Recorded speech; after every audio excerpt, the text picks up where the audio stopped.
जिन्होंने सबक लिया उन लोगों ने नए ढंग से इसमें अपनी भागीदारी सुनिश्चित की।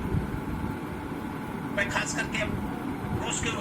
पेरिस कमेंट के बाद 1905 में रूस में जार के खिलाफ एक बड़ा आंदोलन को देखते देखते किसान लोग का आंदोलन हो गया, मजदूरों ने युवा आर्म्स भी उठाए, लेकिन वह आंदोलन अपने तमाम सही मुद्दों के बावजूद जारशाही के खिलाफ था, ऑटोक्रेसी के खिलाफ था, तानाशाही के खिलाफ था और किसानों के अधिकार देने के सवाल पर था, जनतंत्र को लागू करने के सवाल पर था, लेकिन उसको कुचल दिया गया। तो पेरिस कम्यून और इस क्रांति के कुचले जाने के बाद एक महत्वपूर्ण भूमिका उसी दौर में लेनिन ने अपनाई। इन दो क्रांतियों का सबक मैटर से आइडिया आता है, इस बात को संज्ञान में रखते हुए लेनिन ने बोल्शेविक पार्टी बनाने की प्रक्रिया उसी समय शुरू की थी 1905 की क्रांति ने उनको और ताकत दी और उसके बाद वो एक सुसंगत वेल ऑर्गेनाइज्ड बोल्शेविक पार्टी के निर्माण की तरफ ये समाज के हर तबके में उनके तत्कालिक मांगों को लेकर के उनके वैचारिक सांस्कृतिक विकास कराकर उनके बीच में हमको रहना है, ताकि क्रांति का जब अगला ज्वार शुरू हो तो हम उसमें एक सुनिश्चित भूमिका अदा कर सकें। जब रूस में क्रांति पे बहुत दमन हुआ तो रिट्रीट भी किए, बाद में चुनाव में भागीदारी भी किए, शुरू में बैकआउट कर रहे थे, बाद में भागीदारी भी किए और अंत में आंदोलन उन्होंने फिर से रीऑर्गेनाइज किया। और जब फर्स्ट वर्ल्ड वॉर में जारशाही युद्ध में लगातार रूसी जनता को, किसानों को फौज में भेज रहा था और देश में रोटी और शांति के लिए जब आंदोलन उठा तो बोल्शेविक उसमें लगातार जनता के बीच सक्रिय रहे। जो जनता तो फ्रंट पर थी, वैसी स्थिति में बोल्शेविकों ने राजनीतिक काम सबसे ज्यादा किया। जनता को ठेल करके लिए लड़ने के लिए मोर्चे पर नहीं भेजा जाता है, वो तो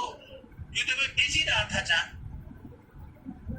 लेनिन के नेतृत्व में बोल्शेविकों ने राजनीतिक काम किया, उन्होंने युद्ध का विरोध किया,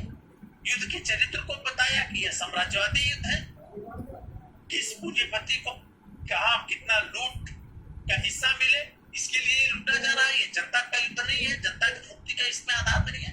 और ये बात वहां की जनता, रूस की जनता ने महसूस किया।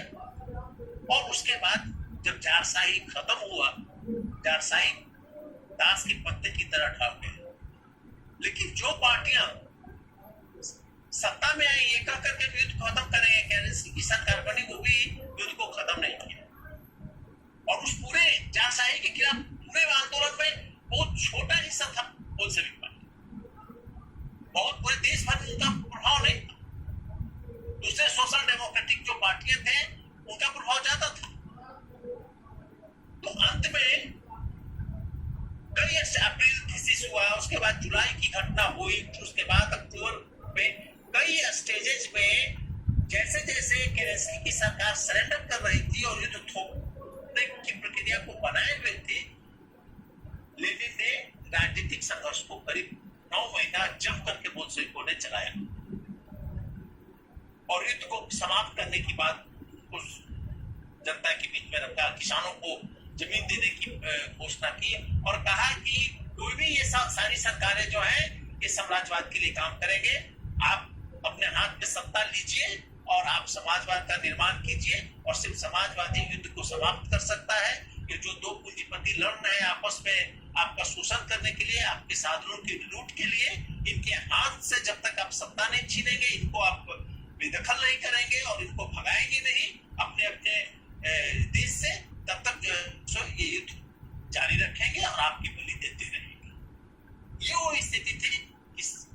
1917 में रूसी क्रांति संपन्न होता है और सत्ता बोल्शेविक और मजदूर वर्ग के हाथ में आता है। उसके बाद उन्होंने